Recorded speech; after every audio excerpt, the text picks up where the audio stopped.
are so excited to welcome you guys to the Harbor Park Jazz Rhythm and Blues Festival's cooking studio. A little less Harbor Parky than usual, but we expect to have a great show.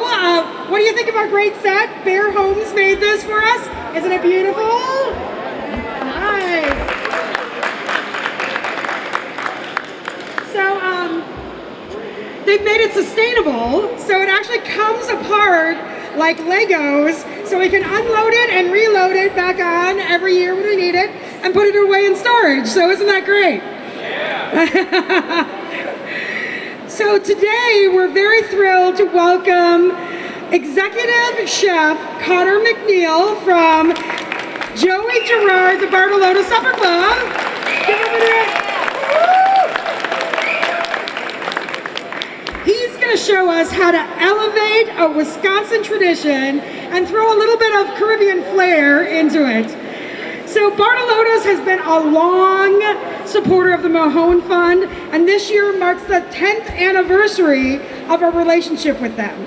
So the first event we did was 10 years ago at Bacchus, and it was with Joey Bartolotta, and it was an example of his love of the community and his wanting to make the community healthier. So it started as a healthy cooking demo at Bacchus up in Milwaukee. So today we're kind of dedicating this cooking studio to the memory of Joey Bartolotta, who passed away in 2019, and to thank him for our long relationship and continuing support from the Bartolotta Restaurant Group. So give them a hand, yay! They have a great charitable arm that they call Carolotta. I think that's so cute.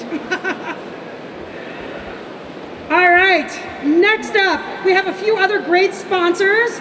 We have the Professional Firefighters Association. Those of you who've been here before know the last few years we've done cook-off with firefighters. Even though we're not doing that this year, they're still supporting us. Matter of fact, about a dozen of their guys were on site at 7 a.m. this morning to help us move just about everything you see here. So they got off their overnight shift at 7 a.m. and came right over here. So thank you to the professional firefighters for that. We also have a long time relationship with Gateway Technical College here in Kenosha. For those of you who know, the Mahone Fund is a scholarship fund, and we give the kids a lot of latitude on how they use that scholarship. So it doesn't have to be a traditional 4-year bachelor's degree. It can be whatever they want it to be. So we've had several that have gone on. They've gone to culinary school. They become pilots. They become machinists, all sorts of things. And a lot of the great relationship is because we have this relationship with Gateway Technical College, and they support us on a regular basis. So yay, Gateway Technical College! We also have Educators Credit Union is a great foundation in our community, and they've been supporting us for many years as well. So thank you to them. Now, last but not least, we'll go back to our chef, Connor McNeill. So Connor, so nice to see you today. Are you excited to do our demo?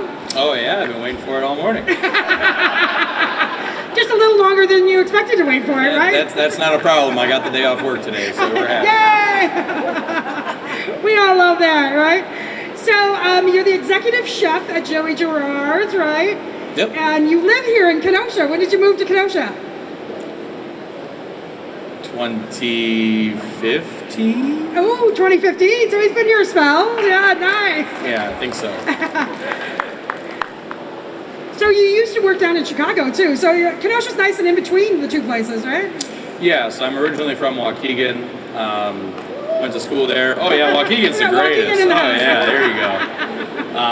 And then yeah, after high school, went to culinary school at CLC, and then after that, I moved up here to Kenosha, and I've been here ever since. So yay! And you went to Lake County for culinary school, yeah? Yeah, College of Lake County, out in Grace Lake. Awesome. All right. So What dish are we preparing today, Connor? So at Joey Gerard's, we do a Friday night fish fry, just like most restaurants across Wisconsin. But our fish fry is a little different in the sense that our batter not only has beer, but it also has vodka in it. So we're gonna be, oh yeah. Somebody likes the vodka, right? Over We got extra out back if you're wanting to have some later. So we're gonna go over the whole process, start to finish, of how we do our batter at Joey Gerard's, because it is a little bit different. And then to fit the Caribbean theme for the event, we also made a tartar sauce with some jerk seasoning, and then we also made a coleslaw with some blackening spice pineapple with it to go along with everything. So. Well, I'm hungrier already, and luckily they're starting to bring out the samples for you, so you won't starve while we're showing you what we're making. So they're bringing them out. All right. Next up, what are you going to show us first? We can do the slaw first. All right, let's show some slaw. Okay. Oh, you guys always terrified of cutting a pineapple? Because I know I am. Anybody else? Look at how he does that. He doesn't have one of those Pampered Chef pineapple cores like I do, you know?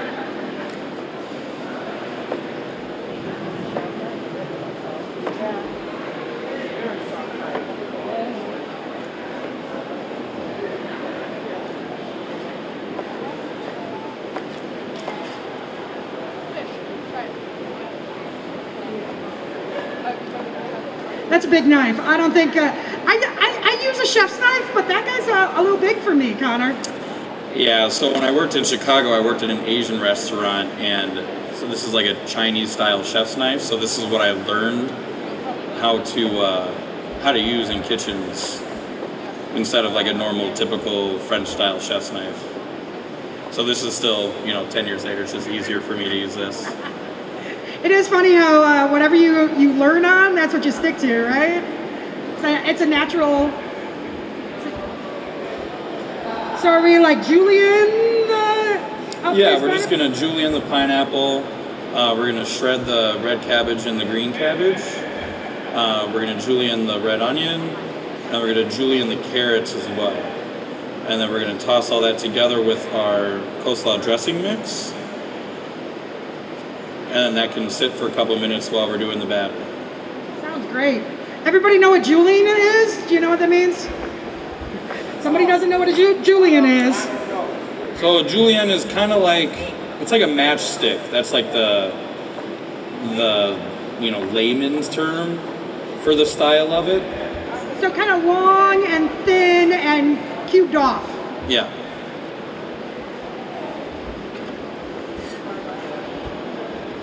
So how'd you get into cooking, Connor? My parents actually met in the restaurant business. So are you second or third generation? What is it, technically third? Because Grammy did catering, right? See, Grammy did catering, so that's third generation. Look at that. So yeah, I'd always liked cooking. My dad stayed in the restaurant industry. So, my first job at the age of 14, I was, dishwasher, helping out dad for the day. So I just decided to stick with it because I had a lot of fun. Awesome. If you guys are just getting here, just come on over to the cooking studio. I see some of you in VIP. We're doing a demo and we have free samples coming out. So come on over here until the main act starts.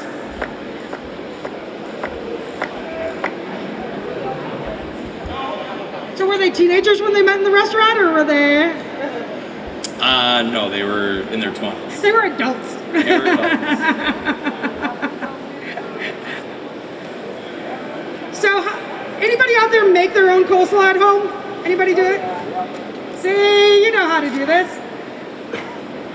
Do you make your own dressing, or do you cheat and use like a bottle dressing? You cheat. You go to the vinegar, the mayonnaise, a little like tangy thing, yeah. See, that's nice, that's nice. Yeah, so in ours we do mayo, sour cream, red wine vinegar, sugar, and then some garlic powder and some onion powder.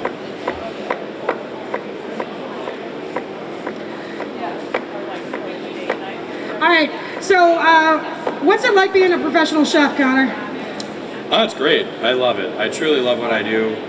I mean, I decided that I was going to do this, again, when I was a teenager, and I love every second of it. I've met so many great people, including my wife who's in the audience. We met in the restaurant business as well. So, yay! Where the wife at? Your wife's right she's right there. All right, I'm going to call you out because your wife's in the audience. So, since you are a professional chef, when you get home from work, do you cook or do you want somebody else to cook? I mean, I do cook. We talked about this before, though. Like, I think we're very split on who cooks. Like, there are nights that I'll come home, you already have dinner ready. The other nights, you come home and I have dinner ready. That's good. We tag team cookouts. When we have cookouts for people and stuff like that, we'll tag team those. It's got to be a little easier having two people in the industry when you got to cook out, right? Oh, yeah. See, separation of labor in my house is I do the cooking and my boy does the dishes. So that's how it works by me. So. Okay. You like this, I cook, you watch it. Exactly. It's fair. It's really fair. So, you both went to culinary school and worked in restaurants for how many years now?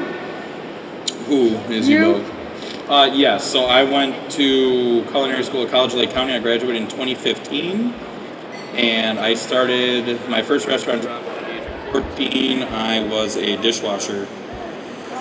So it's been a few years. Yeah, it's pushing 20 years now. It's been a while. So in that time in restaurants, do you think, how's the importance on what you learned in school and what you learned growing up in restaurants?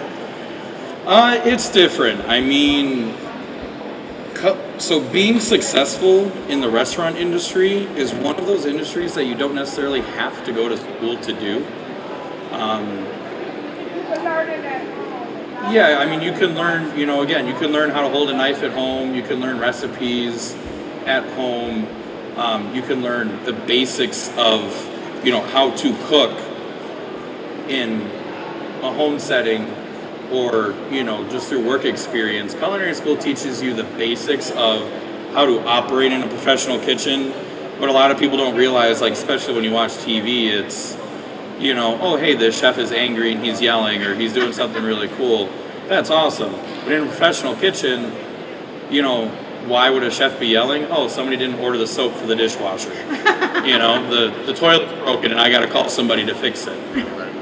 Like there's so much more that goes into running and operating a restaurant than just cooking. Somebody has to write the schedule. Somebody has to, pay the electric bill. Somebody has to do all of that stuff.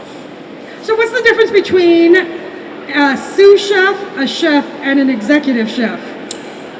So kitchen hierarchy is very similar to like the regimentation of hierarchy in the military. So French cuisine modeled the kitchen hierarchy after the military. So you have your line cooks, your saucier, your saute people, your grill guys, all that, as your line cooks basically, and then the sous chef would oversee the daily operations of the kitchen, and then a chef de cuisine would oversee the sous chef and oversee some of the menu development, and then an executive chef is in charge of the entire operation. So that's when the exciting, fun, like making sure you make payroll type things come in, right? Yeah, the higher you climb, the less actual like fun cooking stuff you get to do. You're in marketing meetings and you're in budget meetings and all that fun stuff. So what would you say the main difference between being a professional chef and being a home cook is? Definitely the level of organization and cleaning as you go. So professional kitchens have their own way of doing certain things. And at home, I mean, take for instance a home cookbook. It has every single thing listed out for you in detail, down to every minute detail. Oh, carrots came from this and the history of this sauce is this. In a professional kitchen, the recipes are very straightforward. Put pot on stove, turn stove on, add oil to pot, like very blanket straightforward. All right, looks like our coleslaw looks about done. Yes, so this will be the coleslaw, and that can sit. Some people like to make their coleslaw the day ahead of time, so the flavors can really, soak into the vegetables. Some people like to do it an hour beforehand, that way the vegetables stay nice and crisp. It's totally up to your preference, but we're gonna let this sit for a few minutes while we're doing the batter and all the other stuff. I have a question. Oh, sure. We have a question. What's the question? What did you do the old coleslaw with the mix? Yeah, so I have the sauce made ahead of time.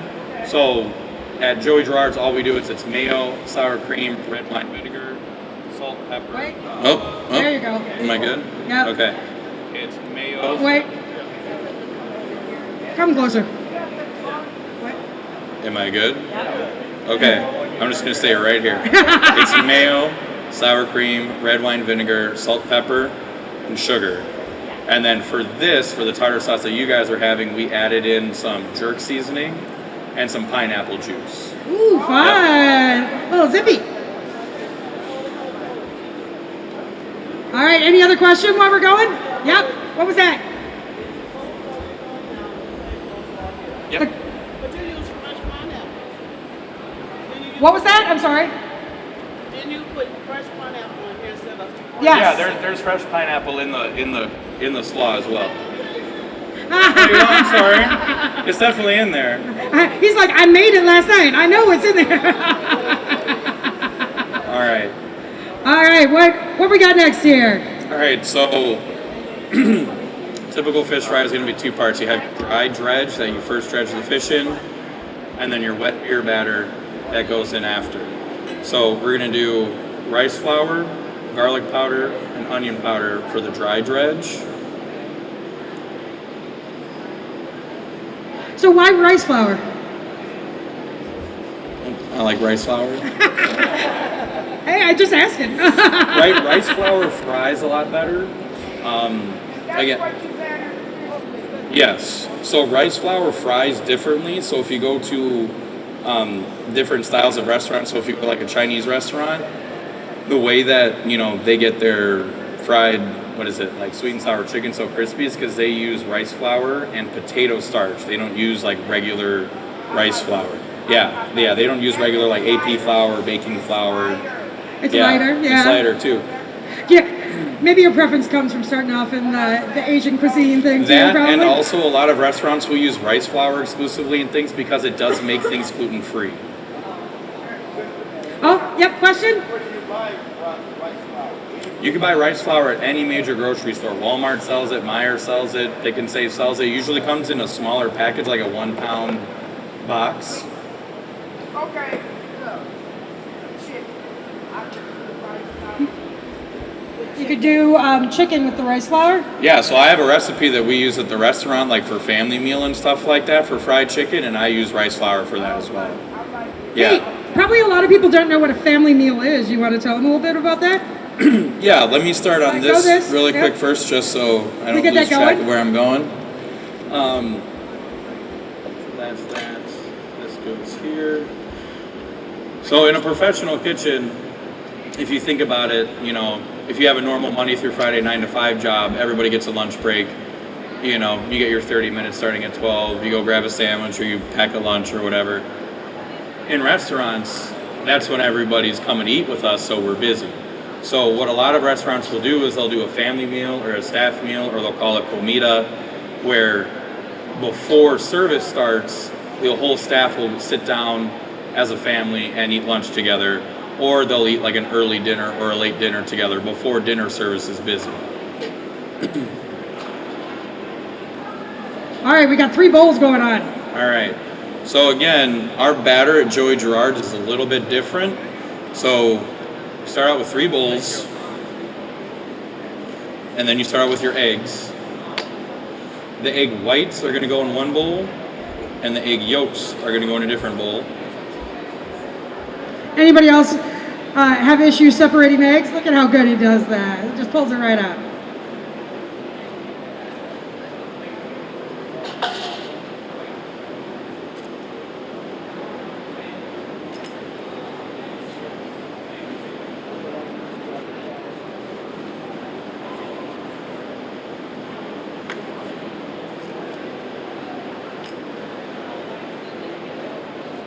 So I think we have the deep frying primarily going on outside. I don't know about you, but when I deep fry at home, I always get worried about that smell in my house, right? So owning an outside deep fryer is not a bad idea, just because it does make it nice. I know we live in Wisconsin, and that's not always optimal, but it is kind of a nice thing to have. Oh yeah, I mean I have 2 in my garage, and then we borrowed one from Teri for this event. So yeah, I mean they're great. They're relatively cheap. They're only like, $50-$60. It's what people used to like deep fry turkeys in. You could do fish in it. We do You can like do your chicken outside, so your house doesn't smell like oil. I've done seafood boils and stuff with them too.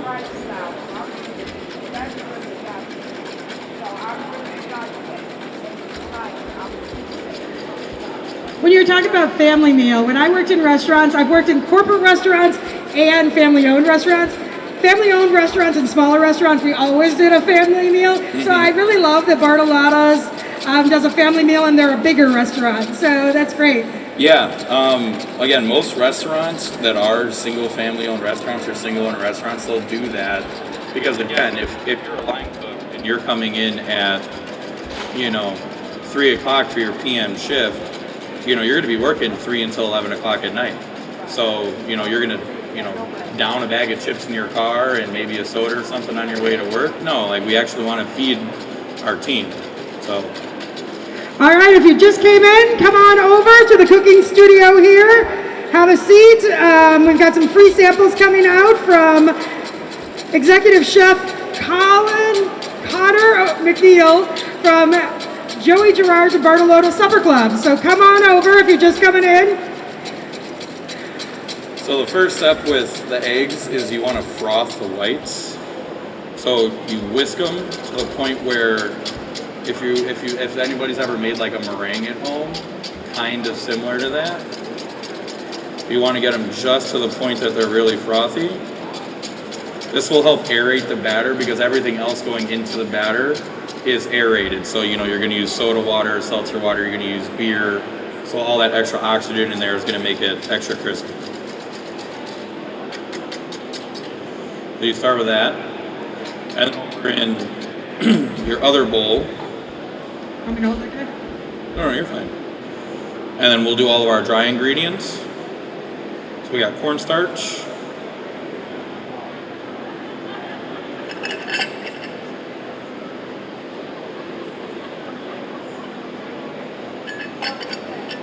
Cornstarch. That one was cornstarch. Baking soda. Baking soda in this one. And then more of that rice flour. The secret ingredient, the rice flour. Mm-hmm. It's always good. I always say you got to learn something new every day.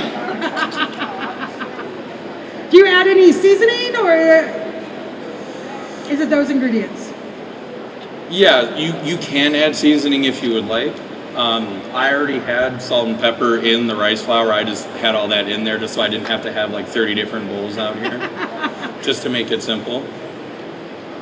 Good plan. So once all your dry stuff is mixed together, you got your egg whites in a different bowl. Now we're going to do all of our wet ingredients. So this is going to be my measuring cup here. Do you need me to get a opener? Or you got it? Oh no, I got the opener. We're all good. He's a professional. Yeah, but these things always pop, so there we go. There you go. It's like opening a bottle of champagne, but no alcohol. Yeah. We're going to do 8 ounces. So this is just sparkling water. You can use soda water. You can use Sprite. You could use Sierra Mist. Anything that's more neutral flavored, but still has carbonation to it. You can get some of that Kirkland water. Yeah, you can use whatever. Whatever sparkling water suits your boat. So I gotta ask, what do you absolutely hate to cook? Anything tofu. Any tofu? I don't like tofu at all. I've tried frying it. I've tried sautéing it. I've tried grilling it. I just don't like it. Doesn't work. Not your jam. Nope. All right, then what's your favorite thing to cook? So the only thing I haven't done like professionally I've worked in Asian restaurants, I've worked in Italian restaurants, steakhouses, American restaurants. The only thing I've not done professionally is barbecue. So I do a lot of barbecue at home. I have my own smoker. I grew up eating at Hillary's. I know that we saw the Hillary's truck outside. I was like, oh my God, I love that. Unofficial plug for the Hillary's. Oh yeah, I'll plug Hillary's all day. I have no problem with that. That's totally fine with me. Oh, This beer. is beer. It's a beer Ham's batter. beer. My favorite beer. Hams. Hams. Wow, I feel like we're back in like 1982 with the hams. It's my favorite beer. Yep. That's with So the sparkle water. Yeah, so this is the egg yolk, sparkling water, and the beer. And then we're going to add this to our seasoning, like the flour mix, to make the batter. Do you got that recipe over there? It's in Yep. the book. The fish recipe is in the book. With a lovely picture of Connor. It is. You look delightful, Connor. I'm sure I do. So the other thing about when you're making a beer batter for fish, it's very similar to baking, to where the humidity of the room and the temperature of the ingredients can really cause a difference. Like if you're making cookies and your kitchen is humid or your house is humid or hot, it'll make the dough rise or fall differently. Same thing like if you're making bread, right? So the recipe is all written out for this, and it's the exact same measurements that are going to be on the sheet that you guys can pick up over here. I'm leaving some stuff off to the side because, again, if it's humid in the room, it may need a little less liquid. If it's more dry in the room, you may need to use more liquid. So it's more so just getting the practice down of it and knowing the exact consistency that you want, and then you can tweak it from there. I feel like that's when I asked my grandma how to make her egg noodles for chicken noodle soup, and she kept telling me it was by feel, and there was no recipe. You had to do it by feel. Yep. All right, so now we're going to add the mixture of the beer, the sparkling water, and the egg yolk to the flour mix. All right, if you haven't gotten a sample yet, throw up your hand. Anybody missing out on their sample yet? We got one back there. There's a lady at the end. Oh, okay. There you go. So it's kind of like making pasta. You made the little hole in the middle of the flour and stir in. Yep, you just got to figure out exactly what the right consistency is. Some people like the batter super duper thick. Some people like it a little more thin. Some people like crumb style batter. This is not a crumb style batter, so if that's what you were expecting today, I'm sorry. I think we'll all be all right.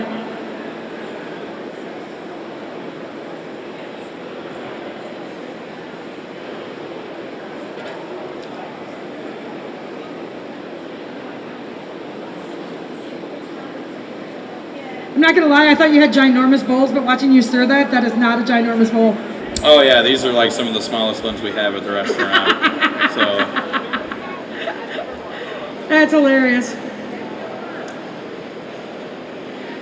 So nowadays there are all these cooking shows on TV and all the craziness there. What is a normal day for you when you go to work? Like you walk in the door and you...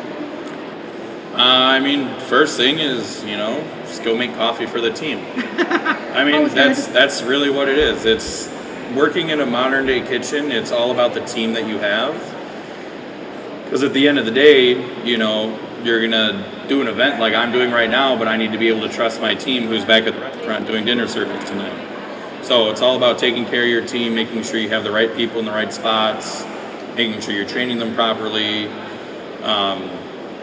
That's the first thing I worry about on a daily basis is, hey, what does my schedule look like? What kind of events do we have today? How many people do we have coming in for dinner tonight? All that kind of stuff.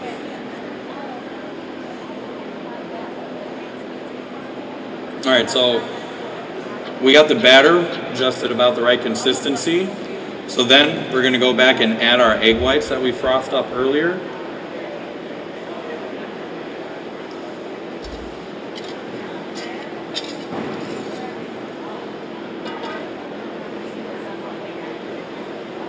Oh, you gotta be a little careful with those egg whites, huh? keep your froth going? Yeah, so I mean, they'll sit fine on the counter for probably like 5 minutes, but you can always just re-whip them if they go flat again. But see how the batter is like nice and bubbly, nice and airy? That's partially because of the egg yolks, or the egg whites. Sorry. And that's how you get it not to be so heavy when you're frying it, right? Mm-hmm. And the last thing, I mentioned vodka earlier. That's the thing that makes our batter different. Is we also add a little bit of vodka because, as everybody knows, alcohol cooks off.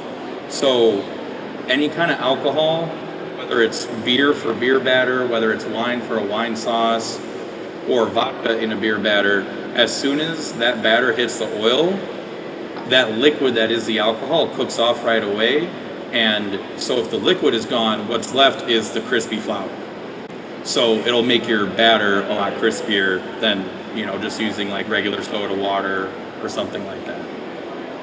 You got a question in the back? Yes?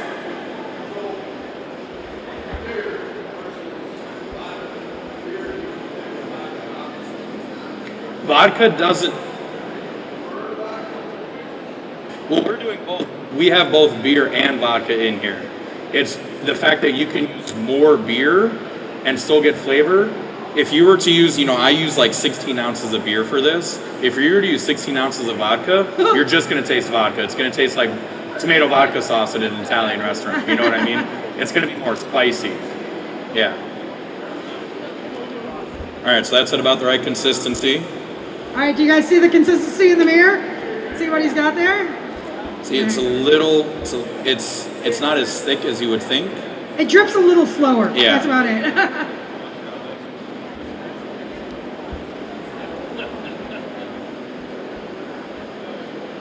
I'm just trying to clean up a little bit here. See, that's a professional chef. Clean as you go. Yeah, clean as you go. That's another thing. Like I've talked to so many different people who cook a lot at home, and they love cooking and they love being able to eat with their friends and family. But then as soon as they're done eating, they look over at their kitchen and go, "Ah, crap," because there's just stuff everywhere. The sink is full of stuff. In a professional kitchen, that's not how it goes. Like if you're done with something, it goes to the dishwasher like immediately. Well, that's why I have to have my boy at home so he can be that dishwasher. See how that works? It's really nice. It's one of the perks of having kids. I might have just got the evil glare from my boy, just so we're all aware. All right, so what do we have today for our fish? All right, so we have, you guys are already all had samples, so we have Wisconsin lake perch, we have white shrimp, and we have scallops as well. Can you guys see this in the mirror? Yeah? Okay. I just wanted to make sure in case I had to move it over a little bit. Alright, so it's just like any other fish fry you guys would do at home. First you go into the dry flour. So dry flour first. So it gets nice and stuck to the fish. Right into your wet batter. It's like a kind of a quick dredge. Mm-hmm. And then right into the oil. Whoosh. Sitting at 300, it looks like. This burner's a little weird. Yeah. We can set it to 300, but the thermometer in the actual oil is right around 375. So 375. Yeah. And I mean, again, lake perch is relatively thin, so is the shrimp, so is the scallop, so it's not, if you go to like a Wisconsin-style fish fry somewhere else, you're getting that big piece of cod or that big piece of haddock or something, and that thing takes, 7, 8, 9 minutes in the fryer. This stuff is going to cook, in less than 2 minutes. Any particular reason you went with the perch? Other than I like perch? I mean, I like perch. It's a Wisconsin staple for fish fry. Everybody has perch. So my family, my brother catches lots of perch, so it works out. Yeah, I was just trying to get one more piece in there. Look at her. She's watching you, Connor. Watch out, man. That's fine. Look at it. It's golden. Yeah, I know the edges look a little rough, but it's golden. It's beautiful.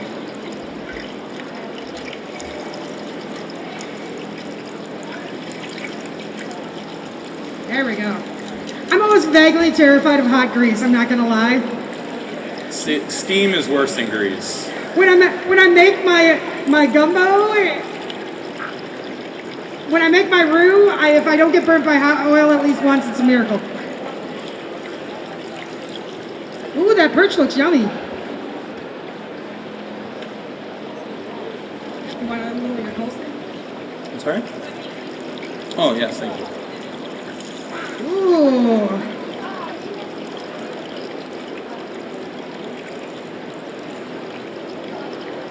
So you guys do a fish fry every Friday or just certain seasons? Nope, we do fish fry every single Friday at Joey Gerard's, and we don't do just a normal fish fry. We do this. We do scallops, perch, shrimp, and then at the restaurant we also serve it with cod. But just for the sake of today's event, we just decided to do these three. Awesome. So do you have any tips for grilling or cooking at home for people? Clean as you go, like I already talked about. Again, it's just going to save you time. It's going to save you energy. It's just going to make you a lot happier of an individual. If you can go and sit down and have a meal with your friends or a meal with your family, and at the end of it, you don't have to clean absolutely everything. Because you all know after you're done cooking, you're tired anyway, right? Exactly. All right. Any questions for Connor? Oh, your tartar sauce. Right. How does your restaurant experience compare to the series The Bear? See, I told you we'd get one of these questions. I mean, that's not the everyday life of a chef. That's all meant for ratings. That's all meant for views. You know, you watch Food Network and you see Gordon Ramsay yelling at somebody, and it's good for ratings. It's good for views. Don't get me wrong. That's how I learned when I was, a young cook in Chicago, and like when I got my first sous chef job. Oh yeah, I had plates thrown at me. Like that it was just a different day and age in restaurants back then. If I plated something wrong, I'll never forget it. I plated something wrong. It was a chocolate cake, and oh yeah, Chef Brian at the time was like, "What's this?" Whipped it at me. I dodged it. It hit the back wall, and he said, "Now go clean it up," and he walked away. You can't do that stuff anymore. But the high stress environment that shows like that portray for restaurants is true. Being a chef is a high stress job in certain environments. I love where I work now because, I have the opportunity to make my team low stress. I make my job low stress. I make my team's job low stress because if everybody just does their job, there's nothing to stress out about. Yeah, you got to be happy where you go to work. Yeah. I was working 70 hours a week, and then, when I came over to Joey Gerard's, it's like, yeah, you're working 50 hours a week and you're closed on Sundays. I was like, excuse me? Like, yeah, I'll take it. Go for it. All right, we got one more question. We do. There's some in the program, and I think you printed some off over there as well. So if you stop by the table for Bartolotta's, you can get some info on the restaurants and get the recipe over there. So that'll be great. Any other questions for Connor? Al, what would you like? Is there anything you could have done better to make the taste? Zippy? For example, could you have the spices in the batter? So I had some spices already in the flour mix. When I do events like this, I always tread very lightly when it comes to seasoning because everybody likes different heat levels, everybody likes different spice levels. When I cook at home, I love spicy food. So I'm throwing in hot peppers, I'm throwing in Cayenne, I'm throwing in serranos and all that kind of stuff. When I cook for the general public, I have to kind of, tone it down. What you're doing is going to the extreme right in terms of taste. That's for your palate, Al, maybe not everybody's. Like I said, everybody's palate is different. We got a little spice in the sauce, it's good. Good, thank you. You want to talk a little bit about your tartar sauce and the spice that you put in the tartar sauce? Yeah, so the tartar sauce, I didn't demo the tartar sauce just because it's a long process, and again, I didn't want to have 40 different things out here. So the tartar sauce that we use at Joey Gerard's is a normal tartar sauce, mayo, sour cream, buttermilk, vinegar, capers, shallots, salt, pepper, lemon juice. But for this tartar sauce, we also put in some jerk seasoning, and we also put in some pineapple juice along with, some blended up pineapple. So it kind of fit the theme. Kind of go with our Caribbean theme. Scallops, you loving them? Yep, those are the scallops. You know what? I really didn't like them. You just made me like. Yeah, there you go. Any other questions? Everybody don't cook them. They don't cook them. Yeah. Yeah. And you can't overcook them. Seriously, don't. I'm 66 years old, and I like to learn. Everybody don't. Yeah. You got to watch out not to overcook seafood, right? Mhm. That's a real thing. Yep. Any other questions? Did I see any other hands? All right. Well, we're going to be wrapping up. I'm going to be calling Mr. Tim Mahone up here in a minute. So, Connor, thank you so much. Yay. Thank you. We're going to stay here and we're going to bring out your compadre, Anthony, if he wants to come out. We have a man behind the curtain. It's real here. But while we're waiting for Anthony to come in, again, we just want to thank our sponsors today. We want to thank Gateway, Creative Signs, who did our signs, the Professional Firefighters Charitable Fund, and the Educators Credit Union.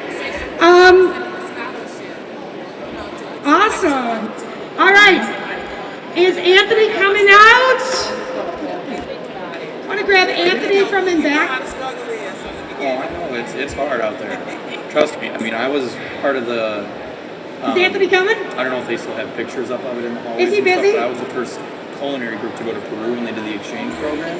Yeah, I went in 2015. So the whole year, everybody was just saving money. And yeah, it was great. All right, cool. All right, so Anthony's going to come out. We have a special award presentation we want to do. Because of our long relationship with Bartolotta's and their history. Any last words of wisdoms there, Connor, before we do this thing? No, I mean, I just appreciate everybody coming. Thank you so much for having me. And thank you to the Mahone Fund. Woo! All right.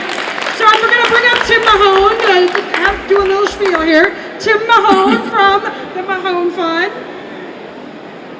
Thank you, Terry. Thank you very much. How's everybody doing today?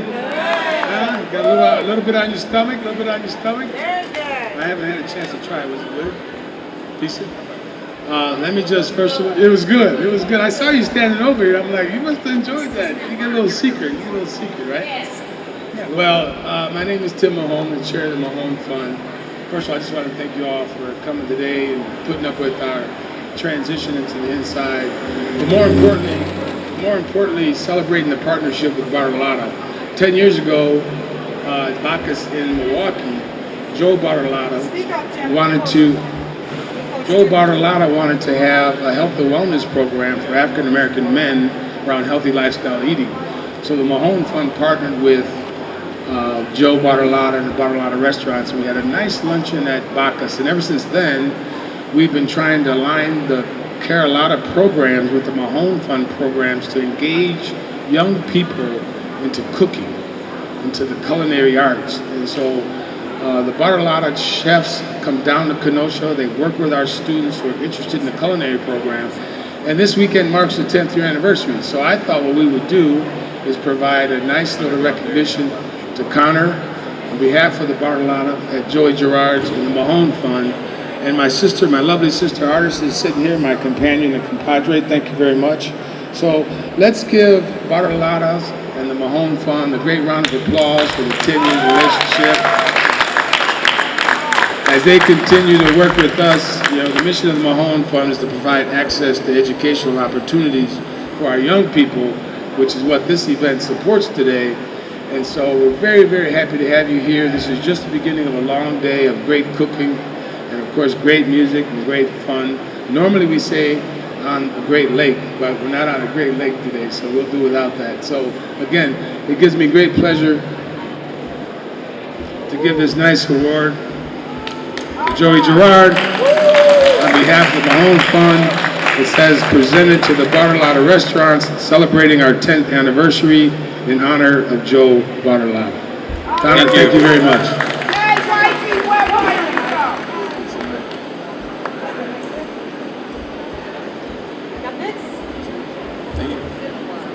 Appreciate it. We're happy to help. Of course, we're getting ready to start the music in a little bit. I'm told that Ben Woods and Friends is going to start here in a little bit. Don't forget our raffles that we have, our wine pool, and of course support our vendors today. We appreciate the opportunity to have you here today. And before I close, of course, our special guest of honor, Executive Chef Connor Joy. Thank you. Would you like to say anything? No. This was also Anthony. He was the guy behind the scenes doing everything outside, making your samples. There you go. Yeah, he's the real star of the show, all right? I was just up here having Come on fun. up here, my man. He was doing all the hard work.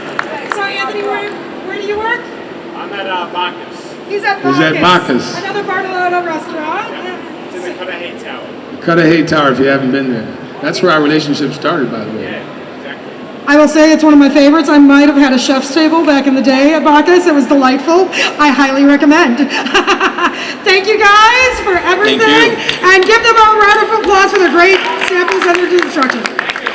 Thank you to all the volunteers today that helped get these out the door. Our young men from our high school program were really useful today, and they've been here a long time, so thank them a lot. Have a good day, and he's one of our scholarship kids, so he's next.